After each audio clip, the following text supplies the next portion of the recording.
Bonjour à tous, bienvenue à ce webinaire plan de relance spécial export.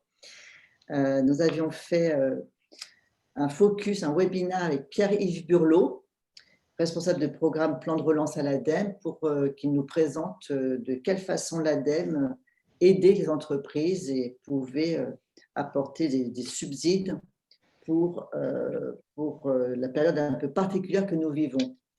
Et nous avons aujourd'hui, ce matin, un webinaire dédié avec un focus export, parce que le plan de relance a également, donc je rappelle, le plan de relance, c'est 100 milliards d'euros, ce n'est pas, mais il y a un focus export, alors avec deux chiffres, 247 millions et 65 millions. Vous nous expliquerez comment interpréter ces deux montants qui sont consacrés à l'export pour les entreprises. Le programme, il y a donc un programme France Relance qui prévoit 5 axes et 13 mesures. Donc, autant bien les connaître pour que les entreprises qui souhaitent utiliser ces leviers de croissance à l'externe, à l'international, puissent s'en saisir. C'est le moment. Et c'est le moment aussi, comme on dit chez Oakley, d'aborder une nouvelle trajectoire. Alors, juste, Grégoire, si tu peux couper les micros des Oui, participants. je suis dessus. Merci. Pour en parler. Alors, c'est la signature de l'accord de participation. Ok. Ah, mais moi, je crois. Alors, parfait, merci. Pour en parler, un grand merci à nos 4 intervenantes. C'est une matinale très féminine. 4 intervenantes qui vont vraiment nous expliquer les tenants et aboutissants de ce plan de relance dédié à l'export. Sylvie Fur, chef du service Clean Tech de Business France. Sophie Misson, référente environnement chez Business France. Pauline Calec, adjointe au chef de bureau Aide Projet à la DG Trésor. Et Inès Abderrahmane, adjointe au chef de bureau en charge des crédits export et des garanties internationales à la DG Trésor. Un grand merci à vous 4 pour les éclairages que vous allez nous apporter, éclairages précieux.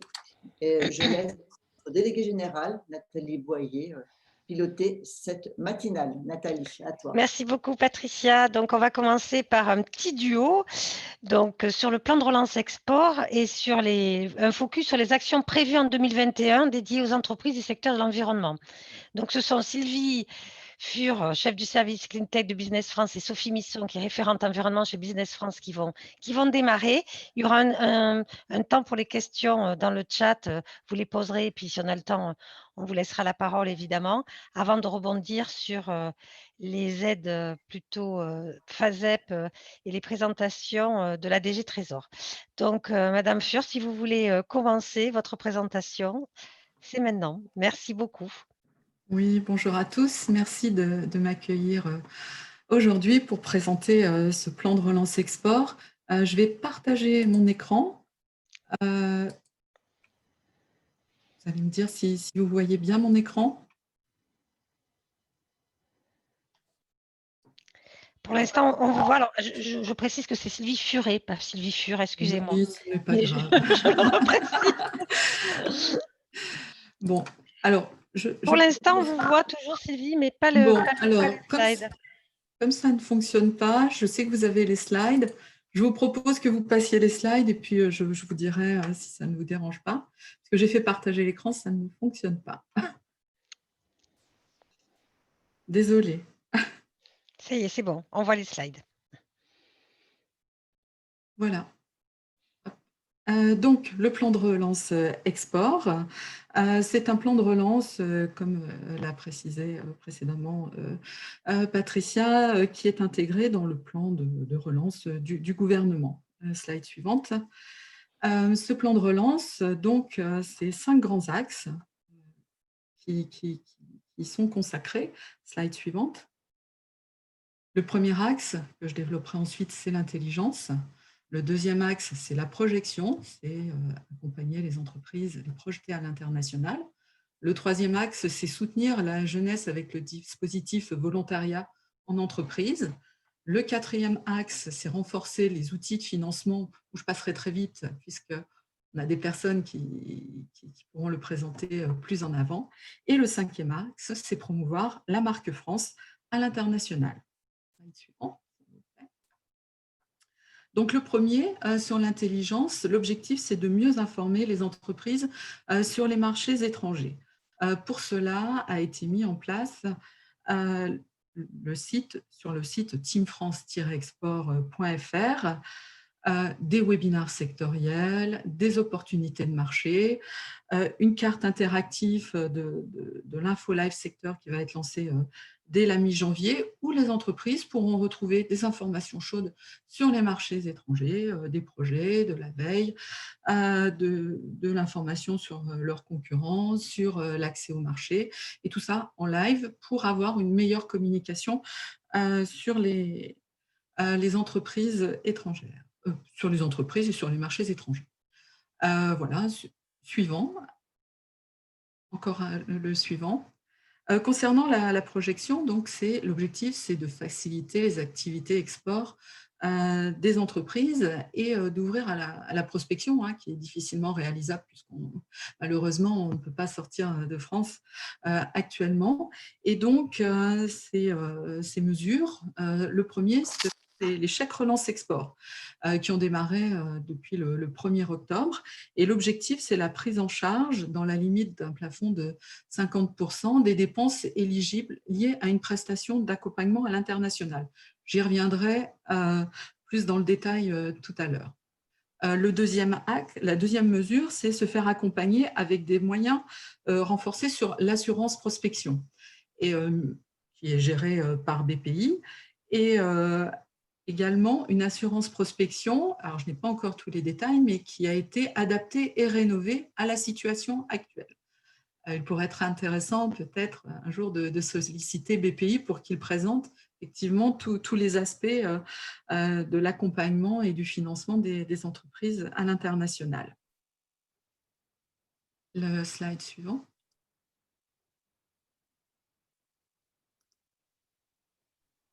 Voilà.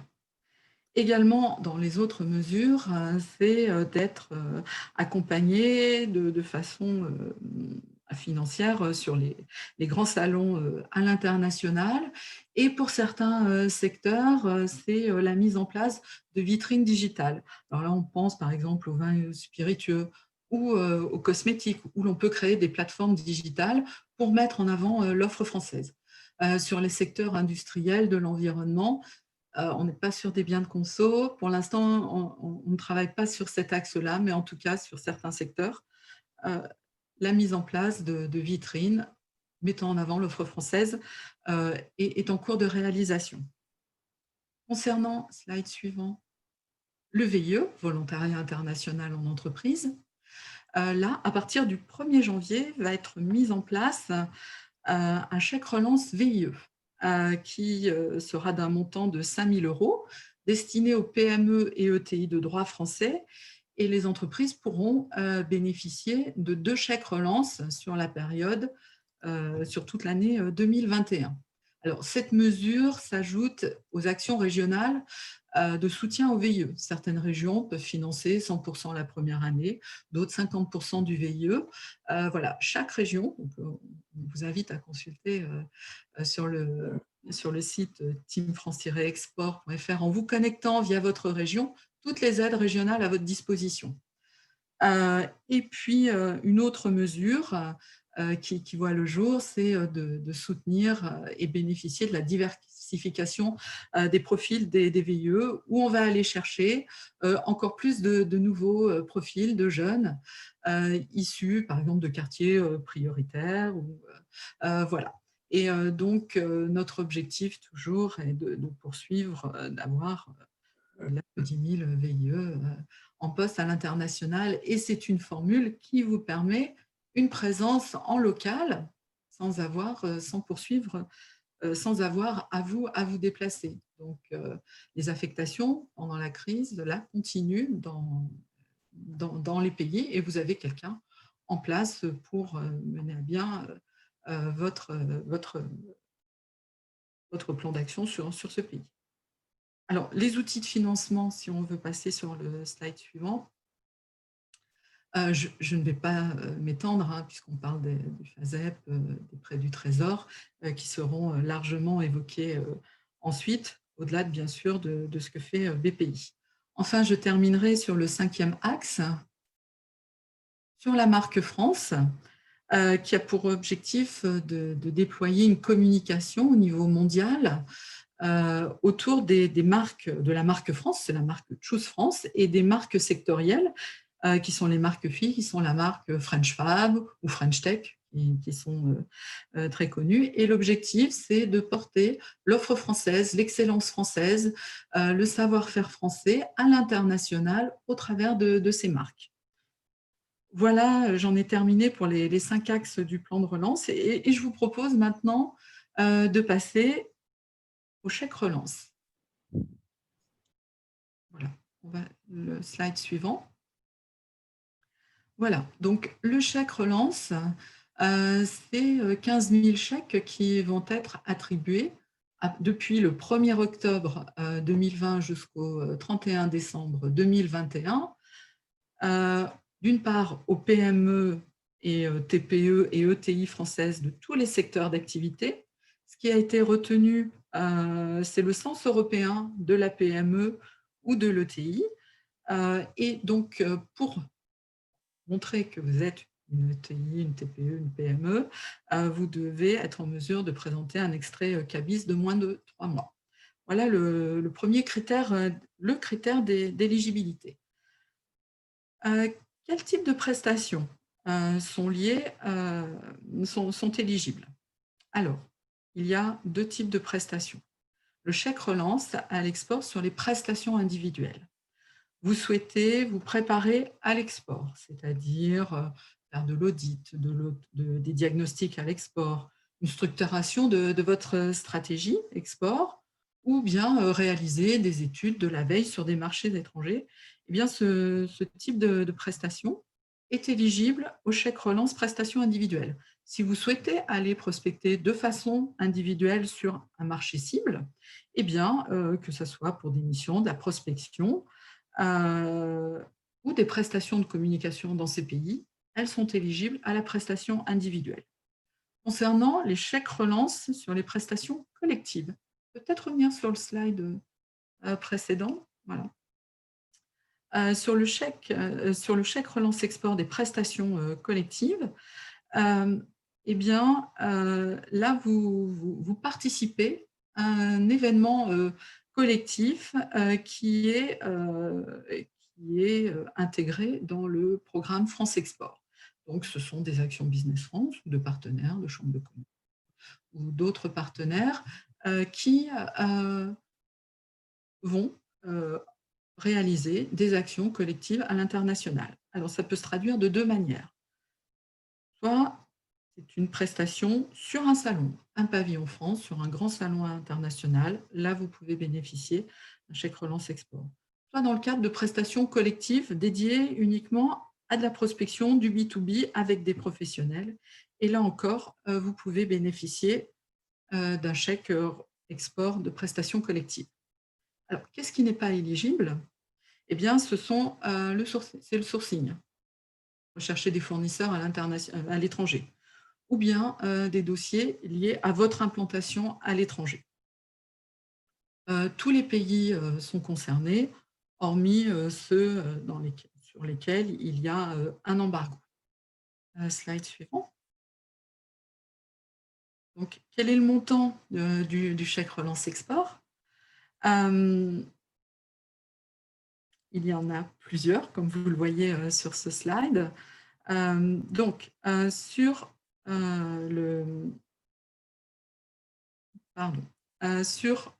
concernant l'accompagnement collectif, quand il s'agit de B2B sur un marché étranger, vous pouvez bénéficier jusqu'à 2 chèques de relance export, ou bien soit d'un montant de 1 500 € pour le B2B ou de 2 500 € pour les pavillons France à l'étranger. Donc, sur le volet collectif, vous pouvez bénéficier de 2 chèques de relance export. Sur le volet individuel, prestation d'accompagnement, là également, vous pouvez bénéficier de 2 chèques de 2 000 €. Donc, en tout, vous pouvez bénéficier de 4 chèques de relance export. Voilà. Donc, le chèque de relance export, les montants que vous voyez là, c'est le montant maximum autorisé. Ce montant est calculé en fonction des dépenses éligibles. C'est-à-dire, pour un pavillon France, ou bien pour du B2B sur du collectif, ce sont 50% des dépenses éligibles qui pourront vous être redistribuées en chèque relance export. Mais par exemple, les 2 500 €, si votre prestation coûte 7 000 €, vous ne pourrez avoir que 2 500 €, puisqu'on s'arrête à 50% du montant éligible. Quelles sont les principales étapes de la procédure? C'est très simple. Il vous suffit d'aller sur le site teamfrance-export.fr. Vous allez dans la rubrique « Trouver des aides et financements ». Vous cliquez, surtout ce qui est important quand vous vous connectez au site, c'est de cliquer sur la région dans laquelle vous êtes implanté pour pouvoir également avoir en tête les aides régionales qui s'appliquent sur le développement à l'international.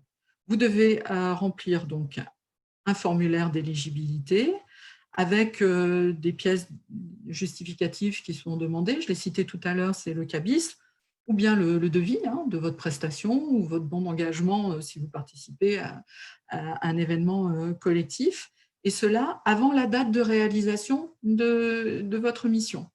Vous êtes sur un salon, encore l'envoyer le dernier jour de votre salon pour pouvoir en bénéficier. Alors, Business France étudie votre dossier et vous apporte une réponse par email sous 5 jours.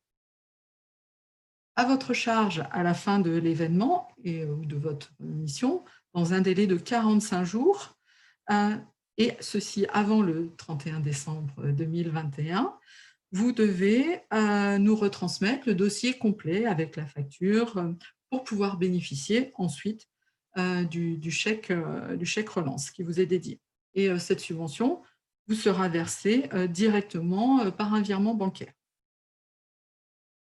Voilà, j'en ai terminé pour le chèque relance, à votre disposition pour toute question. J'espère que j'ai respecté le timing. C'est parfait, Madame Furet. Donc, on va enchaîner directement par Sophie. Comme ça, on fera les questions groupées juste après. Donc, Sophie Misson, qui est référente environnement chez Business France, dans la même structure que la vôtre, va nous parler des actions prévues en 2021 qui sont dédiées aux entreprises, mais du secteur de l'environnement. On a ciblé cette thématique, donc les pays prioritaires, les nouvelles thématiques et les nouveaux formats d'événements, ainsi que les outils et informations sectorielles disponibles. Sophie, c'est à vous. Merci. Alors, qu'est-ce que vous voyez? Est-ce que vous voyez la présentation Moi, je la vois. D'accord. Donc, je pense que ça marche. Vous voyez que ça ou vous voyez aussi mes autres écrans? Moi, je ne vois que la présentation. Je ne sais pas si les autres voient. Oui, la présentation. Ouais, voilà. Okay. Donc, tout va bien. Vous pouvez démarrer sans souci. Ok, alors moi je vais compléter la présentation de Sylvie pour vous présenter comment ces mesures se déclinent dans notre plan d'action 2021 sur la thématique environnement. Donc, moi je suis Sophie Misson, je suis référente pour le secteur environnement. Je travaille dans l'équipe de Sylvie qui a plutôt la coupole des thématiques Clean Tech. Donc je ne vais pas me cantonner au secteur que moi je couvre qui est l'environnement. Donc quand on parle d'environnement, nous on parle surtout du secteur de l'eau, du secteur de la gestion des déchets, du secteur de la qualité de l'air, mais je vais également vous présenter quelques informations sur les thématiques villes durables qui sont traitées par mes collègues dans le service de Sylvie. Voilà, donc je vais commencer peut-être pour ceux qui ne connaissent pas Business France par rappeler qui est Business France. Donc c'est une agence gouvernementale qui dépend de plusieurs ministères tutelles et nos missions sont d'une part d'accompagner les entreprises françaises dans leur développement international, mais également d'attirer les investisseurs étrangers en France. Et on a une mission transverse à ces deux activités qui est la promotion de l'image économique de la France. Sophie, je vous arrête tout de suite parce qu'il y a un problème sur votre affichage. Alors, j'ai vérifié, il n'y a pas que moi. On voit que la moitié de votre slide. Et là, c'est mieux? Moi, c'est toujours pareil. La moitié, peut-être qu'il faut que je repartage. Repartager. On voit la totalité de votre visage, en tout cas. Il faudrait voir la totalité des slides. Là, j'ai repartagé normalement, non? Là, moi, ça va pour moi. C'est bon. Pour moi, c'est bon aussi. Ça D'accord. marche, on peut repartir. Ok, Excusez-moi de vous avoir merci. coupé, mais Pas de souci. c'était quand même mieux. Pas de Allez-y. souci. Donc, ce que j'étais en train de dire, c'est qu'on a donc plusieurs missions. On a un réseau de 1500 personnes à l'étranger, au total, dont 800 à l'étranger, soit implantés dans 55 pays et qui sont en mesure de couvrir un accompagnement des entreprises dans près de 114 pays.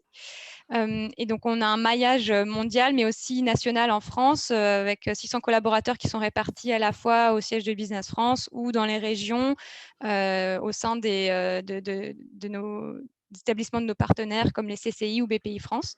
Et donc, on a un maillage à la fois national et international. Et une particularité de Business France, c'est qu'on a une approche par filière, donc, qui est en miroir à la fois dans notre réseau en France, au siège de Business France à Paris, mais aussi à l'international. Donc là, il y a des personnes en France qui sont dédiées au secteur de l'environnement, des clean tech plus généralement, et puis à l'étranger également.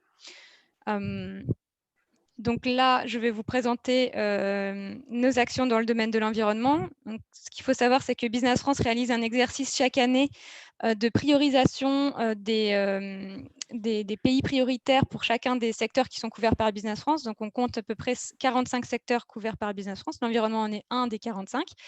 Donc là, vous avez la cartographie des pays prioritaires 2021 pour le secteur de l'environnement.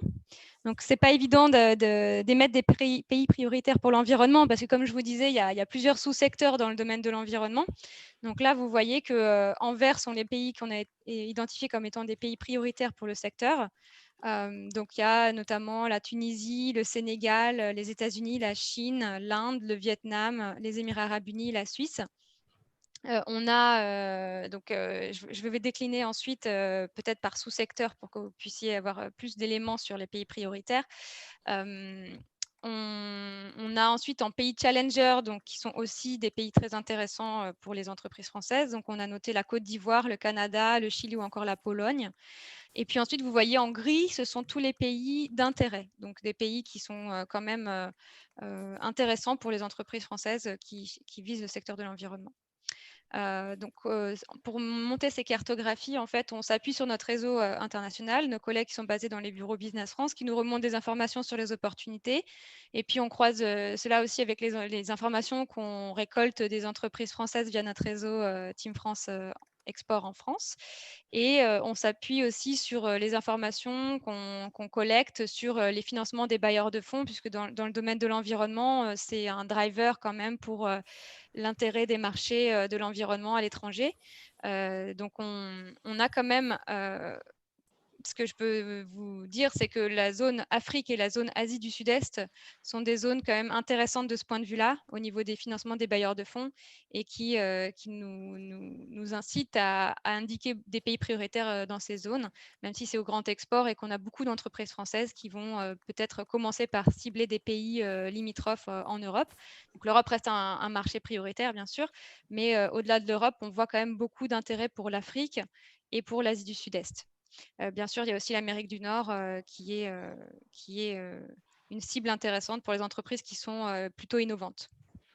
Alors, je vais décliner maintenant au niveau des différents sous-secteurs. Donc, on peut commencer par le secteur de l'eau. Donc, le secteur de l'eau, il y a un fort potentiel sur les marchés africains. Il reste encore beaucoup de choses à faire. Il y a encore beaucoup de partie de la population qui n'a pas accès à l'assainissement. Beaucoup n'ont encore pas accès à l'eau potable. Donc, la priorité reste aussi sur l'eau potable. L'assainissement n'est pas forcément mis en place dans beaucoup de pays, n'est pas encore tout à fait une priorité.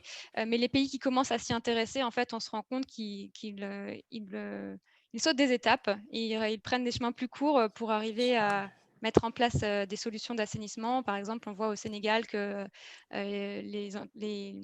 les Sénégalais vont privilégier des solutions d'assainissement autonome ou de réutilisation des eaux usées. Donc, ça rentre aussi dans la logique d'économie circulaire qui est approchée par Auré.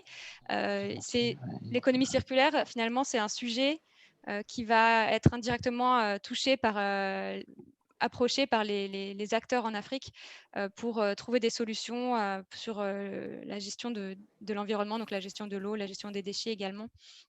On a aussi un fort potentiel pour le secteur de l'eau sur l'Asie du Sud-Est et sur la Chine. la Chine et l'Inde. Voilà, donc toute la zone Asie est une zone intéressante pour le secteur de l'eau. Et puis, un dernier point également, c'est au Chili où il y a de grosses problématiques de gestion de l'eau, des sécheresses intenses et donc des besoins assez forts en matière de gestion des eaux. On voit beaucoup dans les différents pays que j'ai cités qui sont confrontés à des problématiques de sécheresse. Donc, c'est le cas en Afrique. La réutilisation des eaux se développe fortement.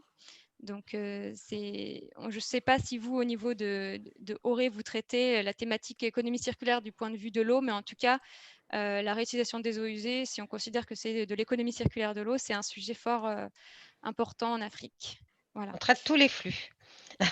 On reste surtout pas sur les déchets.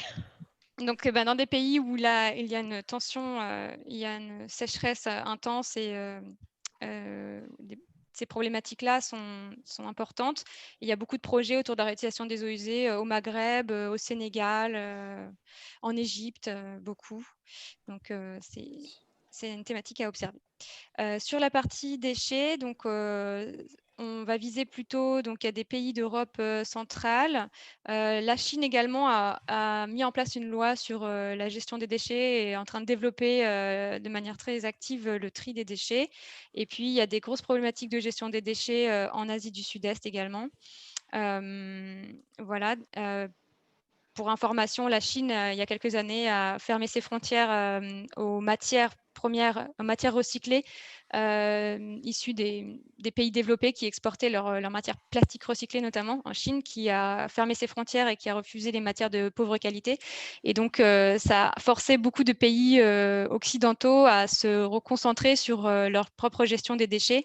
Il y a aussi des lois, comme vous le savez, autour de l'économie circulaire en Europe qui se développe et donc ça favorise aussi les opportunités dans ce domaine-là en Europe ou aux États-Unis. Sur le secteur de la qualité de l'air, là on note qu'il y a des grands besoins en Asie, notamment en Asie du Nord-Est ou en Chine, notamment dans les villes très industrielles. Il y a des besoins aussi en Asie du Sud-Est. On note que beaucoup d'entreprises françaises dans la qualité de l'air s'intéressent aussi donc au Canada et en Afrique du Nord. Et puis l'Europe reste aussi un marché intéressant, bien sûr, pour la qualité de l'air. Voilà pour les priorités du secteur de l'environnement. Maintenant, je vais passer juste pour vous expliquer les actions qu'on met en place dans ces domaines. Donc, je vais afficher sur la carte différents types d'actions qu'on met en place. En vert, ce sera les actions qui sont plutôt généralistes autour de la thématique environnement. Donc là, on va traiter sur ces actions, on va traiter les différents sous-secteurs du secteur de l'environnement. En bleu, ce sera les actions dédiées au secteur de l'eau et de l'assainissement, et en rouge, les actions dédiées au secteur des déchets et de l'économie circulaire. Donc, si on commence par une action qui correspond à un nouveau format dans le contexte actuel, c'est-à-dire que Business France, historiquement, on organise beaucoup de missions à l'étranger où les entreprises se déplacent à l'étranger, et avec la fermeture des frontières, on a été obligé de repenser nos actions. Et donc, un des moyens qu'on a trouvé pour aider les entreprises à continuer à exporter, c'est de s'appuyer sur notre réseau à l'étranger pour identifier des opportunités auprès des donneurs d'ordre dans le secteur notamment de l'environnement, où on va aller voir des opérateurs de gestion de l'eau, de l'assainissement, ou des opérateurs de gestion des déchets, des agences nationales de gestion de l'environnement, des industriels qui sont en recherche de solutions environnementales, et on va essayer de déterminer quels sont leurs besoins spécifiques. Est-ce qu'ils ont des projets qui vont donner lieu à des besoins très spécifiques, des projets qui sont parfois même financés par des bailleurs de fonds et où on sait qu'ils vont rentrer dans une phase où ils vont aller chercher des sous-traitants qui leur manquent sur certains aspects. Donc, nos collègues à l'étranger identifient des besoins de ces donneurs d'ordre, et ensuite on monte des opérations complètement virtuelles pour permettre aux entreprises françaises de rencontrer dans un premier temps ces grands comptes, leur présenter leurs solutions, et si le grand compte est intéressé, de provoquer des rendez-vous B2B avec ces grands comptes pour les aider à aller plus loin. Donc ça, c'est vraiment un nouveau format.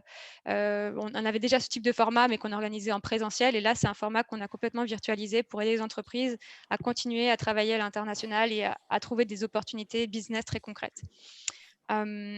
Ensuite, je vais faire un focus sur l'Afrique. Donc, en Afrique, on aura un grand événement en juin l'année prochaine. Ce sera le Forum Afrique de la transition écologique et énergétique. Alors, je n'ai pas mis le nom en entier. À Tunis, qui regroupe donc toutes les thématiques clean tech. Et là, l'objectif, c'est d'avoir donc des conférences thématiques autour de la transition écologique. Donc, ça va être des conférences autour justement de la réutilisation des eaux usées ou l'économie circulaire, par exemple, et bien d'autres, bien sûr. Et donc, il y aura cette partie conférence avec des interlocuteurs de haut niveau qui seront invités, notamment des acteurs de haut niveau de la sous-région, en Afrique du Nord et en Afrique de l'Ouest, pour qu'ils puissent découvrir aussi les solutions françaises, puisqu'il y aura un espace d'exposition pour les solutions françaises. Donc ça, c'est vraiment notre gros événement 2021 autour de la transition écologique et énergétique qui aura lieu donc en Tunisie. Et puis, on a des salons sur lesquels il y a les pavillons France, donc au Maroc, en Algérie. On a des missions en Côte d'Ivoire, au Sénégal, autour de la thématique de l'eau. Ensuite, si on regarde en Asie, on a également des salons sur lesquels on a des pavillons France, donc sur IE Expo en Chine. On a un pavillon également sur Vietwater dans le domaine de l'eau au Vietnam, un pavillon en Inde sur l'environnement. Donc voilà, on essaie de couvrir une présence sur des pavillons France, sur des événements d'envergure de l'environnement à l'international, ou des événements régionaux qui ont un fort ancrage local où beaucoup d'interlocuteurs locaux de l'environnement se déplacent. Vous voyez aussi 2 missions donc, thématiques. Il y a une mission autour de la gestion des déchets en Chine, comme je disais, c'est un sujet important sur la Chine. Et puis, il y a une mission French Clean Tech Booster en ASEAN. Donc ça, c'est un programme d'accélération pour accompagner les entreprises sur l'ASEAN et qui aura différentes étapes pour accompagner les entreprises, les aider à préparer leur stratégie pour ces marchés-là, puisque c'est des marchés lointains qui nécessitent quand même un accompagnement assez approfondie des entreprises et qui intégrera une dimension RSE aussi dans l'approche. Et ensuite, on a donc sur l'Amérique du Nord un pavillon France au Canada. Malheureusement, on vient d'apprendre que le salon n'aura pas lieu, mais on aura quand même une mission sur le secteur de l'eau aux États-Unis, au Canada, qui sera maintenue. Et puis, sur l'Europe, donc on a plusieurs missions en Europe. Je peux vous citer notamment la mission Business Expedition sur les déchets et l'économie circulaire au Royaume-Uni en marge d'un salon RWM. Il y en a peut-être parmi vous qui connaissent. Donc là, l'idée, c'est d'aller rencontrer les acteurs locaux et voir ce qui se passe autour de l'économie circulaire et provoquer des interactions pour développer des nouvelles solutions ensemble. On a un salon sur la Pologne avec Poleco, donc, qui touche toutes les thématiques de l'environnement, et on aura une mission en marge de cet événement autour de la gestion des déchets. On a également une mission qui se rendra en Suisse pour aller sur le salon MUT et rencontrer les acteurs suisses. Et dernier point, on a une business expedition sur le secteur de l'eau et sur le sujet du changement climatique aux Pays-Bas qui aura lieu en janvier au format virtuel. Donc, on a plusieurs événements parmi tout cela qui contiennent des dimensions virtuelles pour s'adapter au contexte actuel. Beaucoup sont aussi prévus en présentiel, mais plutôt après la fin du premier semestre. Donc, on espère qu'on pourra les réaliser. Autrement, on a une grande partie de tous ces événements qui sera réalisable puisqu'ils seront réalisés à distance. Mais on espère quand même déboucher sur des déplacements sur place, parce que c'est toujours mieux de pouvoir rencontrer les personnes en présentiel. Voilà pour la partie environnement. Je vais passer maintenant à la partie ville durable. Donc, on traite la thématique ville durable au sein de Business France. Donc, dans la ville durable, on intègre de nombreux éléments. Ça dépend vraiment des pays qu'on cible. Dans le domaine de la ville durable, ça peut être des sujets de l'environnement que je viens de présenter, les sujets autour de la gestion de l'énergie, de l'aménagement, de la construction, du bâtiment. Ça peut être également la mobilité. Donc, on a différents sujets qui sont traités dans ces missions. Et donc, généralement, on précise quand on présente les missions aux entreprises quels sont les secteurs qui sont concernés dans la ville durable. Donc, on aura un grand salon sur lequel on a un pavillon France en Espagne, c'est le Smart City World Expo Congress. On a ensuite quelques salons sur lesquels on sera présent, mais plutôt avec des missions où on se déplace sur des business expeditions. Donc, par exemple, le Smart City Expo, Smart City Summit et Expo à Taïwan, ou encore le Smart City Expo au Brésil. Et puis ensuite, on a des missions un peu plus sur mesure montées par Business France. Donc, on en a 2 en Afrique et au Moyen-Orient. Donc, on On va être présent sur l'Afrique du Sud, le Kenya, l'Arabie Saoudite, sur l'Afrique. Sur l'Europe, on aura une mission de même acabit sur la Roumanie et la Pologne. Et puis, on peut noter également des missions en Asie, donc en Inde, en ASEAN, et puis en Chine et à Hong Kong. Voilà. Ça, c'était donc les parties sur les actions qui sont organisées par rapport aux pays qu'on estime prioritaires sur les thématiques ville durable et environnement. Maintenant, je vais vous présenter rapidement des outils qu'on a à disposition des entreprises avec un focus sur ce qui est disponible pour les entreprises de l'environnement. Donc, Business France organise, notamment dans le contexte actuel, on a commencé l'année dernière, mais on a renforcé ces actions sur 2020 avec la crise. Pour continuer à informer les entreprises françaises sur les marchés export, on a organisé des séries de webinaires. Donc, on en a organisé plusieurs autour de l'environnement, de la ville durable et de la transition énergétique. Je vous ai remis les liens que vous pourrez consulter. Les webinaires, ils sont accessibles gratuitement. Donc, c'est des informations gratuites qu'on met à disposition des entreprises. On en a organisé un qui pourra certainement vous intéresser sur l'économie circulaire dans les pays nordiques et aux États-Unis. Et puis ensuite, il y en a autour de l'eau, de l'assainissement ou de la ville durable qui pourraient également vous intéresser. Sur ceux qui sont prévus en 2021, donc on est en train d'avancer sur la programmation des webinaires 2021. On en aura dans le domaine de l'environnement sur la gestion des déchets en Chine et en Pologne, avec également un focus sur les pollutions industrielles qui sont importantes dans ce pays-là. Un sur la qualité de l'air, un autre sur l'eau et l'assainissement en Afrique orientale et Afrique du Sud. Voilà, puis ensuite, dans la ville durable, on fait un peu le tour du monde. Donc, on en aura en Inde, au Proche, au Moyen-Orient, en Asie, en Chine, également dans la zone rhénane avec l'Allemagne, et puis dans les pays nordiques. Je vous ai également remis les webinaires qu'on a prévus sur le sujet de la transition énergétique que je n'ai pas traité au niveau des événements et des pays prioritaires. Mais si ça vous intéresse, on pourra vous transmettre les informations, mais il me semblait que c'était un peu plus éloigné. Cependant, on adresse des nouveaux sujets avec le pôle transition énergétique, mes collègues du pôle transition énergétique, notamment les sujets hydrogène que j'ai pensé être intéressant de vous mentionner. C'est un sujet qui prend de plus en plus d'ampleur et donc on organisera des webinaires d'information sur les marchés de l'hydrogène en Asie du Nord-Est et du Sud-Est, également en Europe, avec l'Italie, l'Espagne, l'Allemagne et le Danemark qui ont des programmes ambitieux pour l'hydrogène. Je peux vous mentionner également un autre recueil d'informations intéressants, informations gratuites. Donc, c'est une infographie qu'on a réalisée sur la ville durable cette année où on a décrypté les opportunités dans le domaine de la ville durable autour de 4 grandes thématiques, donc l'habitat, la mobilité urbaine, l'énergie et puis l'environnement, autour donc de 26 marchés étrangers. Donc, il y a 26 pays qui sont exposés dans ce document qui est très intéressant.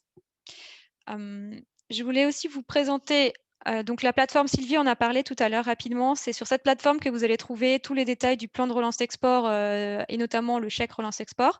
Et sur cette plateforme, vous avez de nombreux outils qui ont été mis en place pour les entreprises avec des premiers conseils gratuits pour aider les entreprises à prioriser leur marché.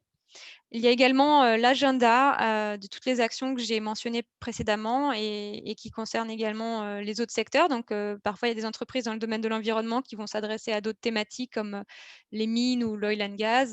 Mais typiquement, vous allez retrouver des événements dédiés aux mines ou dédiés à l'oil and gas dans l'agenda export, en plus de tous les événements que je vous ai déjà présentés. Et puis, vous avez une dernière section qui est très intéressante, où là, vous retrouvez en fait les opportunités business, où c'est une section dans laquelle on remonte toutes les demandes qui nous arrivent de l'étranger. Donc, parfois, ces demandes vont se transformer en événements parce qu'elles sont très intéressantes et qu'on peut mobiliser plusieurs entreprises. Mais si ce n'est pas le cas, elles se retrouvent dans les opportunités business. Et là, c'est intéressant pour les entreprises de consulter régulièrement cette section pour voir s'il y a des opportunités qui correspondent à leurs activités dans le domaine de l'environnement. Et pour terminer, je voulais revenir sur le sujet du VIE que Sylvie a présenté. Pour vous rappeler, pour ceux qui ne connaissent pas rapidement ce qu'est le VIE. Le VIE, c'est un dispositif qui est géré par Business France et qui permet aux entreprises d'envoyer à l'étranger des jeunes qui ont entre 18 et 28 ans. Ils peuvent partir jusqu'au dernier jour de leurs 28 ans pour une mission à l'étranger. Un jeune peut faire une une seule mission dans sa vie, mais une entreprise peut avoir plusieurs VIE en poste. Et donc, la durée d'un VIE est de 6 à 24 mois, donc renouvelable une fois dans la limite des 24 mois. Donc, ça peut être 2 fois 12 mois, par exemple. Et c'est très intéressant du point de vue financier parce qu'il y a des mesures fiscales qui sont dédiées à ce format-là. Donc, les entreprises, finalement, vont payer un service à Business France et Business France va indemniser un VIE qui, finalement, n'aura pas d'impôt à payer, l'entreprise n'aura pas de charges sociales à payer. Donc, c'est très intéressant du point de vue administratif et financier. D'autant plus que Business France gère également tout l'aspect administratif de l'envoi du jeune à l'étranger, accompagne sur l'obtention des visas. Donc, c'est assez intéressant. Pour les entreprises, c'est aussi très intéressant puisqu'il y a un vivier de candidats qui cherchent des VIE, donc à un instant T d'à peu près 40 000 jeunes qui sont inscrits sur une base de données qui regardent les offres. Donc, c'est intéressant aussi en termes de recrutement de jeunes talents. Et puis, c'est, comme Sylvie l'a dit, éligible au chèque relance export avec le montant du chèque de 5 000 €, ce qui est assez intéressant et qui peut se cumuler avec les subventions régionales. Donc, il y a beaucoup de régions qui subventionnent en partie le VIE. Ça peut être 50% du coût du VIE ou la totalité. Il y a des régions chaque région a une politique différente pour le financement du VIE. Mais donc, cette offre, ce chèque relance export VIE peut se cumuler avec ces offres régionales. Voilà ce que je pouvais vous dire rapidement sur le VIE. Merci Sophie. Est-ce que vous avez des questions à poser à Madame Furet ou à Sophie Misson par rapport à leurs deux présentations? Vous pouvez tout à fait la mettre dans le chat. Ou Oui, alors moi j'en aurais. vas-y Patricia. J'en ai 3. Merci déjà, c'était vraiment très clair, très intéressant. Parce qu'il est vrai qu'on a souvent que des petits bouts d'informations et là, ce panorama d'ensemble est parfait. Alors, mes 3 questions sont les suivantes. Concernant la marque France, donc l'export de la marque France, est-ce que ce dispositif d'aide s'applique aux sociétés de services?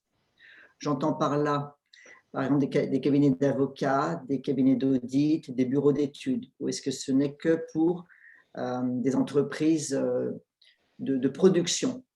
Première question. Ma deuxième, est-ce que les chèques relance s'appliquent pour des entreprises qui sont déjà implantées à l'international, mais qui voudraient développer plus leur implantation par des actions de présence sur des salons, mais elles sont déjà implantées à l'international? Et troisième, le VIE. Est-ce que des jeunes, alors je reviens au métier d'avocat qui est le mien, est-ce que des jeunes avocats qui sortent de l'école peuvent demander à bénéficier d'un VIE ou ce n'est que pour des entreprises, là encore, un peu plus classiques? Alors, qui veut répondre? Je me lance. Allez-y Sylvie. Alors, sur la première question, la marque France. Alors, en fait, il y a plusieurs marques. La marque ombrelle, c'est Choose France, sur laquelle on communique sur le volet export, sur tous nos pavillons à l'international, sur les pavillons France, vous trouvez Choose France. Également sur le volet Invest, attractivité du territoire français, le sommet Choose France qui réunit tous les grands acteurs, les grands investisseurs tous les ans en janvier à Versailles, conviés par Emmanuel Macron, sont sous cette bannière. Alors après, il y a des déclinaisons sectorielles. La French Tech pour les startups, la French Fab pour l'industrie 4.0. Donc, ce n'est pas dédié aux sociétés. Ça peut être aux sociétés de services, mais pas type avocat ou autre. Je crois qu'il y aura un autre coq sur les industries culturelles et créatives. Voilà, mais il n'y a pas encore de marque dédiée aux sociétés de services en tant que telles. Voilà. Concernant le chèque relance export, dès l'instant où vous êtes une PME, TPE, TI, vous pouvez bénéficier du chèque relance export. Vous êtes implanté dans un pays, vous souhaitez participer à un salon, à un pavillon France. Alors attention, un pavillon France ou une action présente au programme France Export, vous pouvez bénéficier bien sûr d'un chèque relance export. Par contre, si vous souhaitez faire des études de faisabilité pour vous implanter dans un pays, là, vous ne bénéficiez pas du chèque relance export. Ce qui compte, c'est que vous soyez implanté en France, que vous soyez une société française. Dernier point, concernant le VIE. Alors, toutes les tous les jeunes peuvent bénéficier d'un VIE, quel que soit, ça peut être un boulanger, ça peut être un ingénieur, un avocat, dès l'instant qu'une entreprise, une structure française porte ce VIE à l'international pour l'amener sur un marché à l'international. Donc, vous êtes un cabinet d'avocats, vous avez soit un partenaire dans un pays à l'étranger, vous pouvez recruter un VIE. Bien sûr. Merci, c'est très clair. Merci. On a des questions de Monsieur Blanchard. Vous pouvez les poser en direct. Monsieur Blanchard, si vous pouvez ouvrir votre micro et votre caméra. Bonjour, vous m'entendez? On vous entend très bien. Bonjour à tous. Donc, merci pour cette intervention globale qui est très riche. Donc, je vais lire la question que j'ai mise dans le chat. Donc, j'aimerais savoir si on peut espérer une facilitation, si je puis dire, de mise en relation entre le Conseil régional et Business France pour permettre le cumul des aides qui ont été évoquées. Donc, on a parlé des mesures fiscales, on a parlé de la prise en charge des charges sociales par le ministère des Affaires étrangères notamment.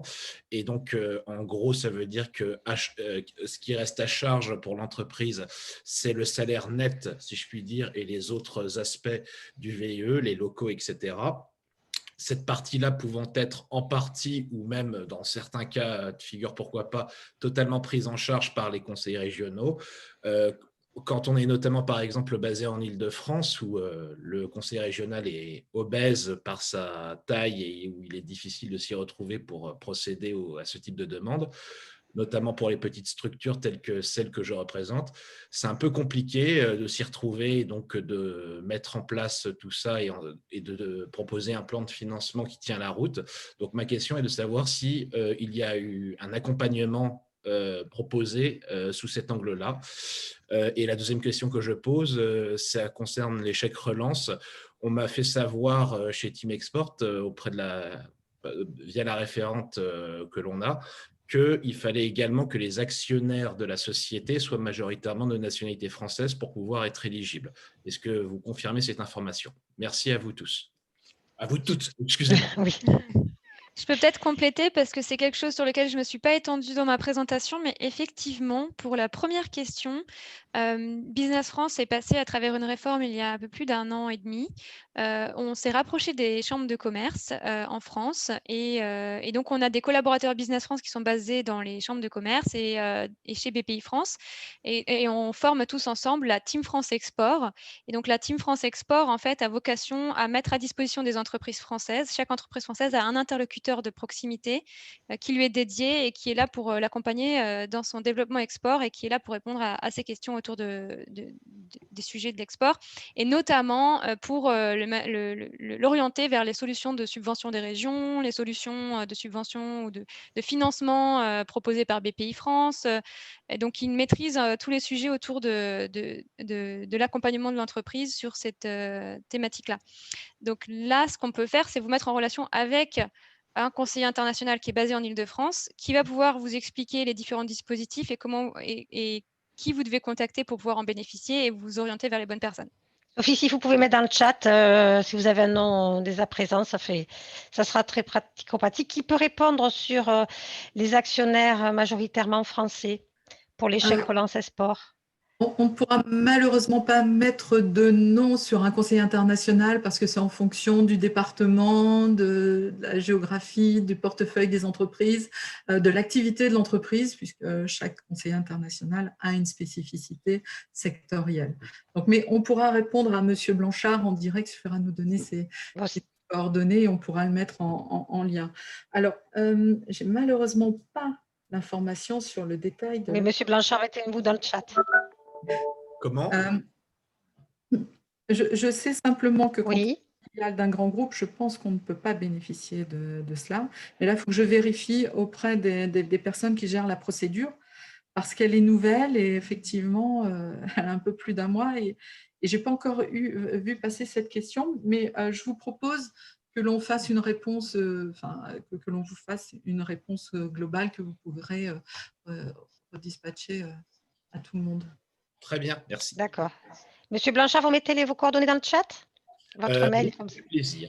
Voilà, comme ça, on transmettra à Sophie. Enfin, non, elles vont le prendre en direct d'ailleurs, à Sophie et à Sylvie. On passe à la deuxième partie, puisqu'il nous reste 9 minutes. Donc, on passe à la partie DG Trésor, avec un duo cette fois aussi. Donc, Pauline Calec va nous parler du renforcement du dispositif FASEP qui est conduit par cette DG Trésor. Pauline est adjointe au chef du bureau aide-projet à la direction générale du Trésor. Et Inès Abderrahmane, adjointe au chef de bureau en charge des crédits export et des garanties à l'international à DG Trésor, va nous parler de l'assurance protection. Pauline, c'est à vous. Si vous pouvez partager votre écran. Bonjour, oui, je vais partager mon Bonjour. écran. Merci beaucoup. Et Inès enchaînera derrière. Alors, est-ce que vous voyez mon écran? Oui, mais il faut le mettre en plein écran. C'est bon là? Pour moi, c'est bon. Ok, parfait. Écoutez, oui, donc Pauline Calec, je suis adjointe au chef de bureau à la DG Trésor pour tout ce qui est gestion des FASEP et des prêts du Trésor pour les domaines liés à l'environnement. Donc tout ce qui est gestion des déchets, gestion de l'eau, qualité de l'air, etc. Donc aujourd'hui, je vais vous présenter le FASEP qui est l'une des mesures du plan de relance.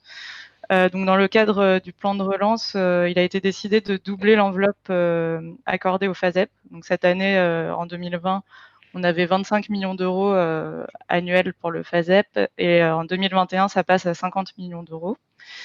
Donc, qu'est-ce que finance le FASEP? Le FASEP, c'est un outil, c'est une subvention de l'État français à un État étranger pour financer des projets menés par des entreprises françaises qui peuvent aller de 100 000 à 800 000 euros. On vise toutes les entreprises, mais en particulier les PME et les startups pour essayer d'impulser leur développement à l'international. Et dans le cadre d'un FASEP, la sélection est réalisée par un comité interministériel qui est composé à la fois de la DG Trésor, mais également de la direction du budget, du ministère de la Transition écologique, du ministère des Affaires étrangères et de l'Agence française de développement. Donc ce comité se réunit tous les mois pour sélectionner les projets aussi bien FASEP que près du Trésor qui pourront bénéficier d'un financement français. En termes de possibilités pour le FASEP, on a deux types de FASEP. D'abord des FASEP études qui permettent de financer des études de faisabilité en amont de gros projets d'infrastructure. Donc ce qu'on regarde surtout, c'est que l'étude soit réalisée au plus proche de la réalisation du projet aval pour permettre le plus de retombées possible pour les entreprises françaises. Donc typiquement, elles peuvent servir à financer les études et la préparation des documents d'appel d'offres dans le cadre d'un lancement d'appel d'offres. Et on a également le FASEP Innovation Verte, qui est un FASEP permettant de financer des démonstrateurs, donc des projets pilotes de technologies innovantes et qui donc, ce n'est pas des projets de recherche et développement, il faut déjà que la technologie ait été éprouvée, mais ça permet d'avoir un effet vitrine en finançant un premier démonstrateur à l'export ou alors sur un marché porteur pour l'entreprise française en question. Donc, ce qu'on regarde pour le FASEP démonstrateur, c'est vraiment que la technologie soit suffisamment mature et on l'appelle innovation verte parce qu'on veut que ce soit à la fois innovant et à la fois que ça prenne en compte les exigences environnementales et sociales. Les critères de sélection du FASEP, l'un des critères que l'on regarde avant tout, c'est la part française. Donc, c'est est-ce qu'on a au moins 85% de la valeur ajoutée du projet qui est générée en France? Donc, pour ça, on regarde le montant total du FASEP et on regarde si 85%, dans le cadre d'un démonstrateur, il faut que ce soit le matériel qui soit produit en France, ou si c'est un FASEP étude, il faut que les experts aient un contrat de droit français. On regarde également si on a des perspectives d'exportation pour nos entreprises françaises. Et comme je le disais tout à l'heure, si des PME ou des startups sont impliquées dans le projet, c'est toujours un plus parce que ça permet de les aider à se développer à l'international. En lien avec cette part française, on regarde l'effet levier du projet. Donc l'idée du FASEP, c'est vraiment de déboucher sur un projet aval qui soit plus important. Donc aussi bien pour les études, ce serait de financer un gros projet d'infrastructure derrière qui pourrait bénéficier à des entreprises françaises. Si c'est un démonstrateur, on espère que l'entreprise qui réalise le projet pourra exporter sa solution à plus grande échelle, aussi bien dans le pays où elle réalise son projet que sur d'autres marchés potentiels. D'autres points, c'est l'appropriation locale. Ça, c'est un sujet important. Il faut que le bénéficiaire du FASEP soit un bénéficiaire public. Donc, ça peut être une collectivité, un ministère, une régie des eaux. On a tout type de bénéficiaires publics, mais il faut qu'ils soient à même de s'approprier le projet et surtout qu'ils soient intéressés par ce projet pour être sûr que le projet sera vraiment suivi sur place et que ça maximise les retombées derrière. Donc, ce qu'on demande quand on instruit un FASEP, c'est que le bénéficiaire local nous adresse une lettre exprimant son intérêt pour ce projet-là et cette solution portée par l'entreprise française. Et enfin, il faut que le projet soit innovant, donc que ce soit d'un point de vue technologique ou social. Par exemple, dans la gestion des déchets, il faut prendre en compte l'économie informelle ou le contexte social du projet. Donc, à la fois d'un point de vue technologique et social, il faut que le projet soit innovant. Voilà, je vous ai mis la carte des pays éligibles au FASEP. Vous pouvez la retrouver directement sur notre site internet. Globalement, on est ouvert dans tous les pays en développement, sauf les pays vraiment en crise. Cette carte est actualisée tous les ans, donc elle sera remise à jour en début d'année prochaine. Et donc, pour information, dans le cadre du plan de relance, le FASEP, l'enveloppe totale est doublée donc à 50 millions d'euros. Et l'objectif, c'est de financer davantage de projets verts, donc en particulier des études qui seraient réalisées en amont de projets d'infrastructures qui seraient décarbonés, qui auraient un impact positif en parlant en termes d'impact climatique. Donc, c'est l'objectif avant tout du doublement de l'enveloppe FASEP, mais bien sûr, on continue à financer tout type de projet, comme c'est le cas tous les ans. Donc, je vais passer la parole à Inès pour l'assurance prospection. Tout à fait. Merci beaucoup. Alors, effectivement, tout à l'heure, vous le mentionnez, dans le cadre du plan de relance, dans son volet export, on a décidé de renforcer les crédits qui étaient alloués aux actions de prospection. Et ça concerne un des produits qui est géré par BPI France Assurance Export, au nom, pour le compte et sous le contrôle de l'État. Vu que BPI France Assurance Export est notre opérateur, donc il s'agit de l'assurance prospection. Comme son nom l'indique, il s'agit donc d'un outil financier qui permet de garantir les entreprises contre le risque d'échec de leur prospection. L'idée, c'est qu'en fait, on prenne en charge une partie des dépenses de prospection qui n'auront pas donné lieu à un chiffre d'affaires export qui est suffisant sur la zone concernée. Donc, ce produit, il fonctionne via une avance remboursable. En fait, en contrepartie d'une avance de 50% des dépenses engagées, l'entreprise doit rembourser au moins 30% des versements de manière forfaitaire. Donc, ça veut dire qu'en fait, vous avez 3 temps dans ce produit. Donc, un temps de prospection, où en fait, on va vous verser 50% de vos dépenses engagées dès la signature de votre contrat. Ensuite, vous avez un deuxième temps de franchise à l'issue de la période de prospection. Et un troisième temps de remboursement où là, en fait, donc, vous versez au moins 30% de l'intégralité de l'enveloppe qui vous a été versée par BPI. Et ensuite, vous ne remboursez que si, vous ne remboursez la totalité que si votre prospection a été un succès. En cas d'échec, donc en fait, il y a un système de prorata, donc vous remboursez de manière graduée. Donc, les bénéficiaires de l'assurance prospection, ce sont les TPE, PME et ETI dont le chiffre d'affaires est inférieur à 500 millions d'euros. Dans le cadre du plan de relance à l'export, l'idée, c'est effectivement de… Je crois qu'il y a un micro qui est allumé. Oui, il y a le micro de monsieur Jean-Luc Martin qui est au téléphone qu'il faudrait couper. Voilà. Donc, je ne crois pas qu'il m'entende.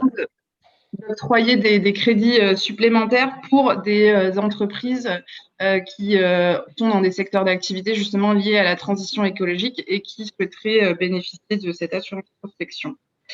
Voilà, donc si vous voulez plus d'informations concernant ce produit, parce que je crois que j'ai pas trop le temps, vous pouvez aller sur le site de BPI France Assurance Export. Donc c'est particulièrement la page assurance-export.bpifrance.fr. Je peux la remettre dans le chat si besoin. Et si vous avez des questions sur le fonctionnement du produit ou autre, n'hésitez pas à me solliciter, à me poser des questions. Merci Inès. Merci à nos deux intervenantes. Est-ce que vous avez des questions à leur poser? Donc Inès, si vous pouvez mettre dans le chat le lien dont vous venez de parler, je pense que ça va intéresser tout le monde. C'est bon. C'est bon. Est-ce qu'il y a des questions? Monsieur Blanchard, rapidement. Allez-y. Oui, je voulais tout simplement faire un commentaire puisque la société que je représente est actuellement bénéficiaire du dispositif FASEP en Serbie, en l'occurrence. Et je tenais vraiment à faire savoir aux participants de ce webinaire que cette aide est vraiment extrêmement bénéfique et que les interlocuteurs qui sont présents ici, à savoir Madame Le Cayec et Monsieur Bruno Rakedjian sont des interlocuteurs formidables et très soucieux du développement de l'entreprise susceptible de bénéficier de ce dispositif. Et cette aide rend vraiment très fier d'être une entreprise française à l'étranger et donne vraiment une réelle motivation et comme on peut espérer de la part des services publics en France. Donc vraiment, n'hésitez pas. C'est quelque chose de précieux et vraiment de très bien rodé. Voilà, c'est ce que je voulais dire. Merci pour ce retour d'expérience. Est-ce que Bruno Rakedjian du MTES, qui a partagé un lien, veut dire un petit mot?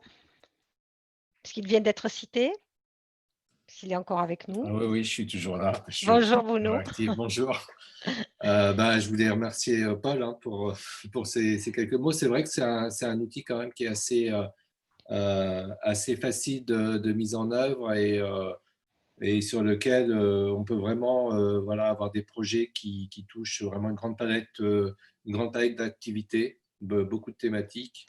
Et c'est vrai que le comité, enfin tous les acteurs du comité, on prend vraiment soin à la fois d'avoir des projets qui répondent bien aux critères de l'outil, mais en même temps de travailler avec les entreprises et d'essayer de pousser les entreprises pour prendre en compte les différents enjeux dont a parlé Pauline, et bien sûr, nous au sein du ministère, des enjeux climatiques, des enjeux biodiversité, des enjeux d'économie circulaire, c'est des choses qu'on pousse à travers tous les projets qu'on voit passer.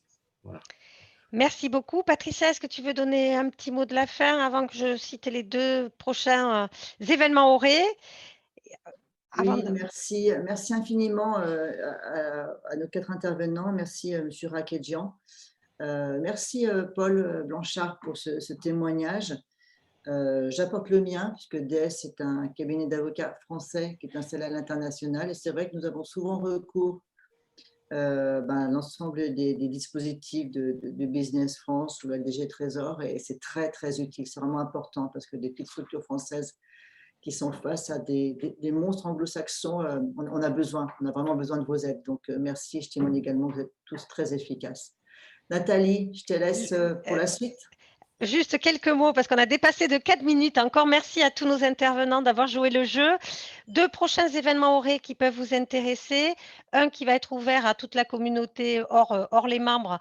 Nous avons, avec le groupe AFNOR, conduit une étude sur la maturité des entreprises en matière d'économie circulaire. Donc, plus de 800 représentants d'entreprises ont répondu. Vous aurez les résultats en avant-première de cette étude, avec un témoignage aussi de Patricia avec son côté avocate, le 7 décembre en visioconférence de 14h à 15h30. Donc, c'est quand même une belle étude, je voulais vous la citer.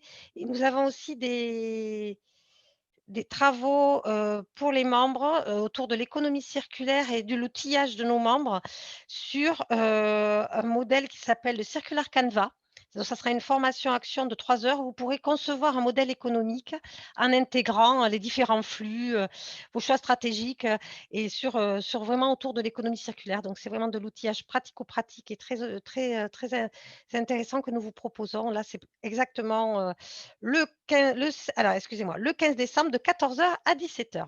Je vous souhaite à tous une bonne journée. Merci encore à tout le monde, intervenants, participants, et à très bientôt pour un futur webinaire doré. Bonne journée. Au revoir. Au revoir à tous. Bonne journée.